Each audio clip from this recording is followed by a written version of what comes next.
Mulțumim grupului Belcanto, pentru că în această seară vorbim despre un dar din iubire. M-am gândit să vin și eu în fața dumneavoastră nu cu iubire, ci cu un dar. Am un calendar ce se numește Călătorie spre Cer și probabil spre anul 2017, un calendar realizat pentru telespectatorii Speranța TV. Dar pentru că știu că în această seară, în această sală, foarte mulți dintre dumneavoastră sunteți telespectatori Speranța TV, îmi permit să mă uit la ceas, o seară de luni, 20 și 27 de minute aproximativ. Știe cineva ce ar putea să difuzeze Speranța TV la această oră? Curaj vă trebuie pentru a intra în posesia acestui calendar. Știe cineva? Curaj. Nu des. Cine? Ce anume? Nu e chiar Gabriela Istrate la Speranța TV. Probabil Gabriela Istrate va fi ceva mai târziu aici pe scenă. Dar este o seară de luni. Dacă nu îmi permit o altă întrebare, dar totuși, mai insist un pic pe asta. Vă rog, am văzut. Curaj vă trebuie. După câte știu, acum, la ora aceasta se difuzează emisiunea Când Obiectiv. Da, doamnă, aveți dreptate.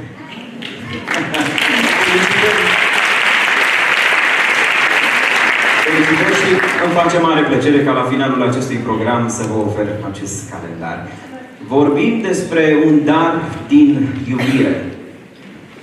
Într-o zi, un copil și-a făcut curaj, pentru că era vorba de curaj, și a intrat într-un restaurant. Într-un restaurant unde el știa că se servește cea mai bună înghețată din oraș. O înghețată cu ciocolată și alune. A intrat, s-a așezat la o masă, iar chelnerița, când a văzut un copil în acel restaurant, ce mai căuta și ăsta aici? S-a dus cu gândul să ia comanda sau să-l invite afară. Ce dorești, copile? Mi-ar plăcea să-mi spune și mie cât costă o înghețată cu ciocolată și alune. Femeia s-a uitat la el, ăsta chiar are bani să mănânce o înghețată aici în restaurantul nostru, care este unul dintre cele mai scumpe. Femeia a spus, 60 de cenți. Băiatul bagă mâna în buzunar, se uită câți bani are și nedumerit se mai uit odată la femeia nervoasă, chelnerița nervoasă din fața lui și spune, una mai ieftină aveți? Da, avem și un sortiment ceva mai simplu, acesta costă 30 de cenți. Dați-mi o pe aceasta. Chelnerița îi aduce, îi servește înghețata, nu așa cum ar fi trebuit să-i o servească unui client normal, de la care probabil ea spera să obțină un bacșiș, dar totuși îi aruncă acolo pe masă. La final, băiatul, mulțumit pentru că a mâncat o înghețată în restaurantul la care tângea de foarte multă vreme, a lăsat banii pe masă și a plecat. Chelnerița a strâns masa și a numărat bani. Câți bani credeți că erau acolo? 60 de cenți. A preferat să-i facă un cadou acestei chelnerițe în loc să servească înghețata lui preferată. În această seară, din puținul tău sau din multul tău, eu nu știu lucrul acesta, ai putea să faci un dar din iubire. Însă până atunci, permiteți-mi să o invit alături de mine pe Gabriela Istrate, coordonator ADRA România.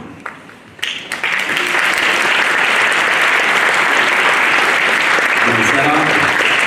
Bună seara, Sorin! Să înțeleg că am vorbit atât de mult despre un dar din iubire, că mi-ați făcut un cadou sau... Da, bună seara, Sorin, ție! Bună seara, doamnelor și domnilor! Mă bucur din toată inima să salut această armată de muzicieni și vreau să mulțumesc Asociației Amicus Iași pentru invitație. Aveți un tablou aici. Da, Sorin, despre așa ce este vorba? Suntem într-o perioadă a anului, Sorin, în care ne gândim la cadouri. Ne gândim la cadourile pe care le pregătim pentru prieteni, pentru cei dragi, dar de ce nu ne gândim și la cadourile pe care poate le vom primi din partea prietenilor noștri sau celor apropiați. Le-am tot spus celor prezenți în această seară că avem o poveste interesantă pentru ei. Cadoul pe care vrem să vi-l oferim din toată inima, din iubire în această seară pentru dumneavoastră, dragii mei, nu este altceva decât poveste de viață a unui copil deosebit. Copil care a realizat tabloul acesta. Este o vorbă înțeleaptă care spune că o imagine vorbește mai mult decât poate 1000 de cuvinte. Macovei Alexandru este un copil frumos, Este un copil sensibil, talentat și foarte inteligent. L-am cunoscut în urmă cu ceva vreme pentru că este unul dintre copiii care este beneficiar al proiectului ADRA Vreau la școală. Iar rezultatele lui școlare ne-au impresionat. Este un copil care, deși este elev doar în clasa a 6-a și are 12 ani, a suferit până acum 18 intervenții chirurgicale. S-a născut cu malformații la amândouă piciorușele. Și de atunci, de la naștere, mama și tata luptă pentru sănătatea și pentru viața lui Alexandru. Dragii noștri, în această seară, darul nostru de iubire este povestea de viață a acestui tânăr. Și vă invit acum să-l cunoașteți pe Alexandru Macovei. El vine în această seară pe scenă împreună cu mama lui, care este o luptătoare și o eroină. Îi invit acum pe scenă pe Alexandru împreună cu mama lui. Și vă invit să-i aplaudăm.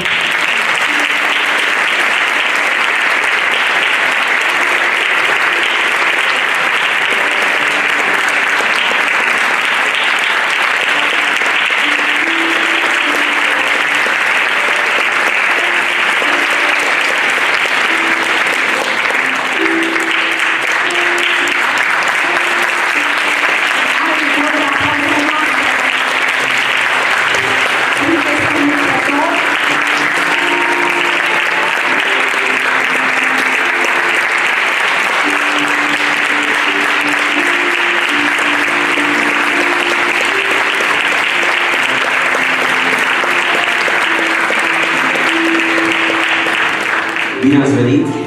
Bine ai venit, Alex! Mi-a plăcut cum ai intrat. Ca un bărbat, cu pieptul în față. Ești un băiat curajos.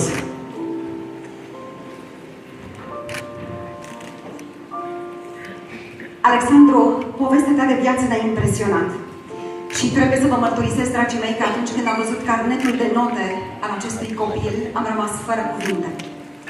Deși este imobilizat datorită suferinței într-un scaun cu rotile, deși mama este aceea care îl duce în fiecare zi la școală, Alexandru este un copil în carnetul căruia nu veți găsi decât note de 10 la toate materiile.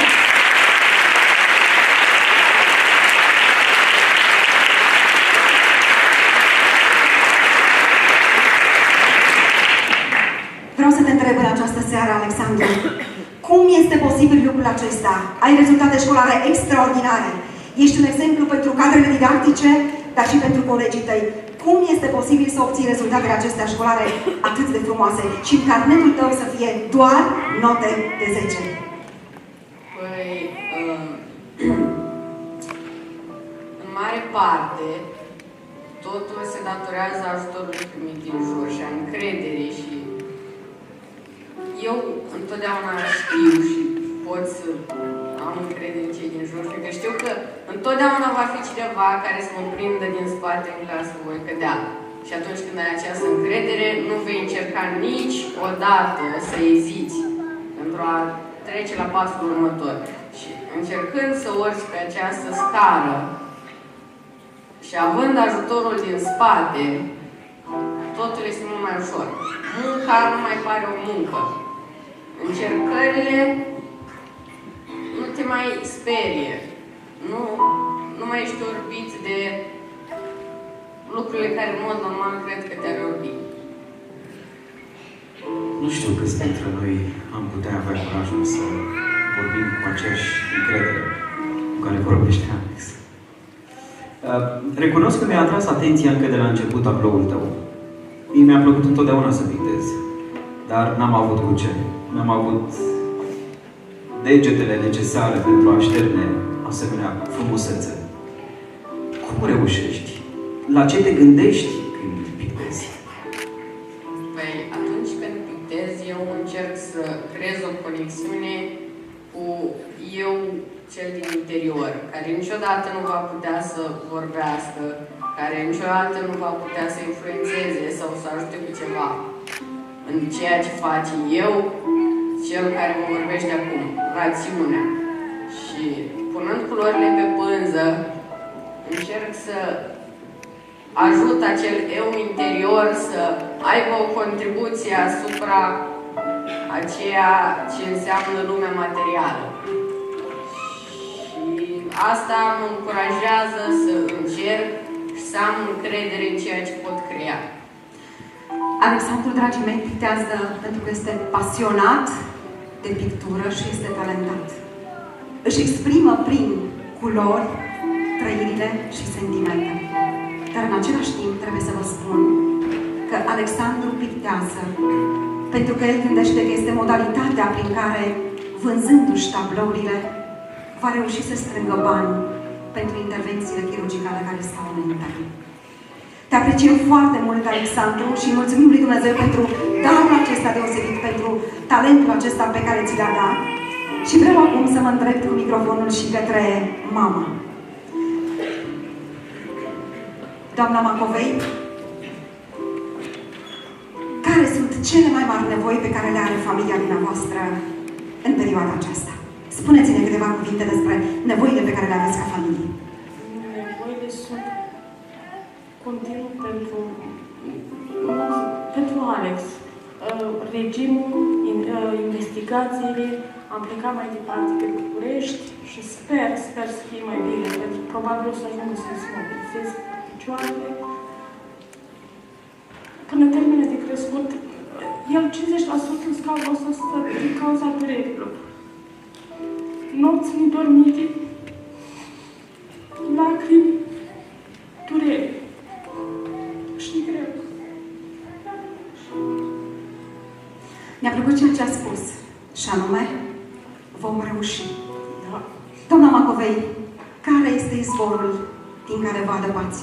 Pentru că vreau, dragii mei, să citesc câteva cuvinte pe care Alexandru le-a scris într-o temă pe care a avut-o de realizat câteva zile în urmă la școală. Vorbind despre familia lui, despre mama, el spunea: doar un suflet poate naște un suflet și doar un suflet poate crește alt suflet. Dar tocmai asta este ceea ce mă nedumerește la mama. Cum poate un înger, o ființă a sacrificiului, întruchiparea binelui și protector al dreptății, să mă nască, să mă crească și să aibă grijă de mine? În ochii lui Alexandru, așa sunteți. Un înger, o întruchipare a binelui și un protector al dreptății. Domnul Macovei, poate în sală sunt foarte mulți părinți, nu știu, sau poate sunt tineri ai căror părinți nu se confruntă cu așa ceva. Și noi ne pierdem timpul cu diverse probleme nu atât de mari cum sunt ale dumneavoastră. Poate că ați reușit prin această problemă să vedeți viața altfel. Însă, ce le-ați transmite acestor părinți? Să-și iubească copiii, ființa, să iasă curte, să fie lângă ei. Fiecare copil are în spatele lui o poveste. Frumoasă, grea, ușoară, nu are importanță. Ascultați, iubiți, luați-i în braț atunci când au nevoie. Sunt momente care unice, indiferent, cu lacrimi, cu bucurie, cu fericire, seara la tot, care bucurați-vă că sunt acolo, iubiți. Atât vă spun, iubiți și atât.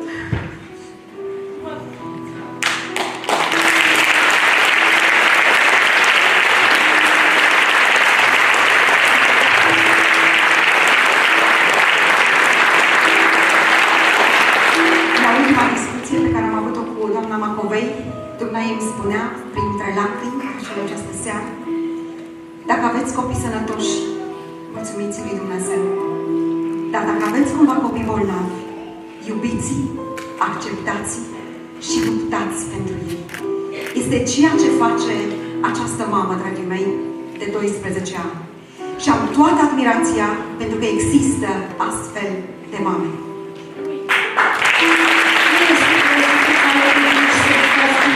Nu este greu. Sunteți mame, părinți. Nu-i greu. E greu durerea din ochii copilului și atât.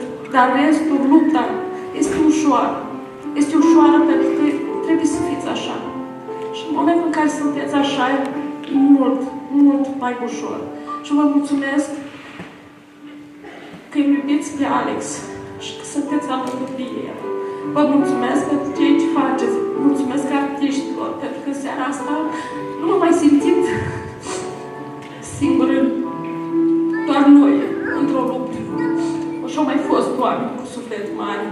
Dar faptul că sunteți aici la 1000 de putere face foarte mult. O vorbă bună, o privire blândă, un ajutor, mult, foarte mult face. Ne încărcați cu energie și vă mulțumesc.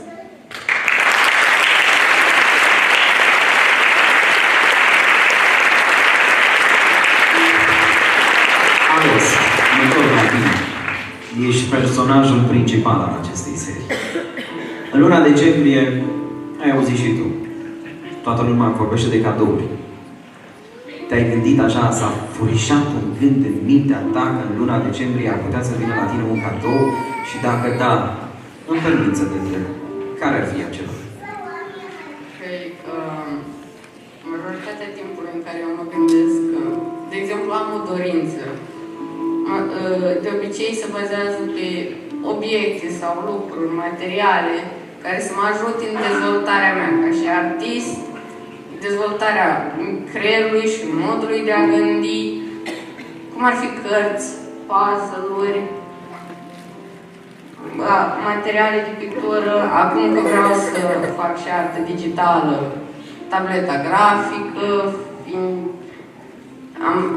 am încercat, am studiat ceea ce trebuia, numai că fiind un obiect destul de scump, e o așteptare mai lungă, să spunem.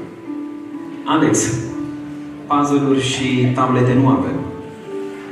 Însă putem să ne bucurăm în această seară, împreună cu Asociația Studențească Amicus, cei care s-au pregătit un cadou. Dar vreau să invit alături de mine, pe scenă, pe Sara și pe Cosmin, cei care s-au gândit că ți-ar prinde tare bine. Ce este acolo? Vezi? Materiale.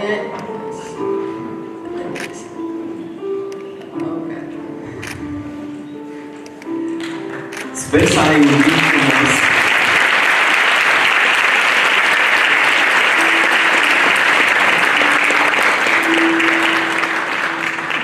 Acesta este cel mai important moment al seriei noastre. Acum încercăm să arătăm cu adevărat ce înseamnă un dar din iubire. Mulțumim Asociației Studențești Amicus pentru că s-a gândit exact la ceea ce Alex avea nevoie. Dragii mei, și dați-mi voie ca în numele dumneavoastră, al tuturor, să oferim un buchet de flori doamnei Macovei. Merită aprecierea și respectul nostru pentru ceea ce este și pentru ceea ce face pentru alte. Alexandru. Mulțumim din suflet. Continuați, doamna Macovei, să luptați pentru copilașul dumneavoastră, pentru Alexandru. Și faptul că în această seară sunteți aici împreună cu noi este o dovadă că nu sunteți singuri, așa cum spunea și dumneavoastră. Suntem lângă dumneavoastră și vom lupta mai departe pentru ca Alexandru să se bucure de sănătate și vom fi alături de familia Macovei și mai departe pentru intervențiile chirurgicale care urmează. Vă mulțumim pentru că ați fost alături de noi. În același timp, în continuare este pregătit un moment special. Așa că îi rugăm pe tinerii studenți care sunt implicați în aceste momente să treacă printre rânduri și să culeagă acel dar din iubire din partea dumneavoastră. Cum spuneam ceva mai devreme, nu știm dacă este un puțin sau dacă este mult, dar știm că este din iubire. Vă invit, dragii mei, în această seară să fiți generoși. Vă invit să oferiți din dragoste pentru Alexandru și pentru familia lui. Și vă rog, nu vă gândiți la ceea ce poate veți primi înapoi, ci gândiți-vă la ceea ce Dumnezeu a făcut pentru dumneavoastră pe parcursul acestui an, 2016. Oferiți din iubire darul dumneavoastră pentru Alexandru și pentru familia lui. Stă înaintea unei perioade destul de grele. După sărbători, urmează mai multe investigații. Este posibil să aibă nevoie și de o intervenție intervenție pe corp. Datorită acestor intervenții chirurgicale pe care le-a avut 18 la număr până acum, inimioara lui s-a slăbit și are nevoie de tratament de specialitate și posibil chiar de o intervenție chirurgicală pe corp. Așadar, vă invit în această seară să fiți alături de Alexandru și de familia Macovei. Dăruiți din inimă, dăruiți cu dragoste, dăruiți gândindu-vă la ceea ce Dumnezeu a făcut pentru dumneavoastră și gândindu-vă la toate binecuvântările de care ați avut parte în anul acesta 2016. Până în această seară recunosc că mă plângeam că am avut și eu 3 mici operații. Însă Alex a avut 18. Dați-vă seama de lucrul ăsta. Nu știu ce v-ați propus să le lați celor dragi în luna decembrie. Însă probabil în seara asta ar trebui să vă gândiți dacă ei chiar au nevoie de cadoul vostru. Și poate că este unul scump. În luna decembrie, teoretic ne punem țintă pentru 2017. Unii probabil s-au gândit să-și cumpere, nu știu ce mașină, sau să facă 10 și sute de rate la casă. Familia Macovei ne-a spus în această seară că ăsta este rolul nostru în viață. Să ținem și să îmbrățișăm atât cât putem pe cei dragi. Într-o societate, dragii mei, în care mustește indiferența și preocuparea de sine, Dumnezeu ne cheamă să facem o diferență. Ne cheamă să ne deschidem ochii și să vedem și nevoile celor de lângă noi. Și vă mulțumim din toată inima pentru că ați ales ca în această seară să oferiți un dar din iubire pentru familia Macovei.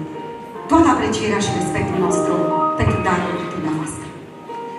Vă mulțumim încă o dată și împreună cu voi vreau să-i mulțumesc familiei Macovei.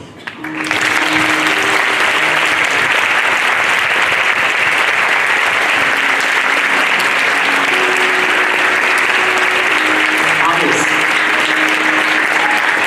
și nu ne uita în momentele tale inspirate. Poate că ne vom revedea vreodată în formula asta, într-un tablou de atunci.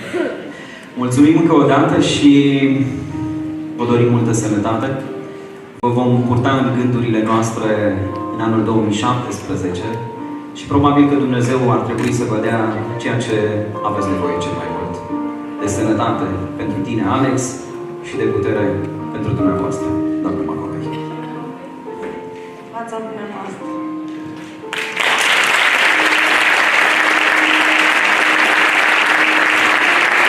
Continuăm seara noastră un alt dar din iubire. De data aceasta, unul muzical, pentru că în fața dumneavoastră va veni corul Amicus, cel care va interpreta piesele Nu vă temeți, The Ground, Aleluia și Face to Face. Audiție plăcută!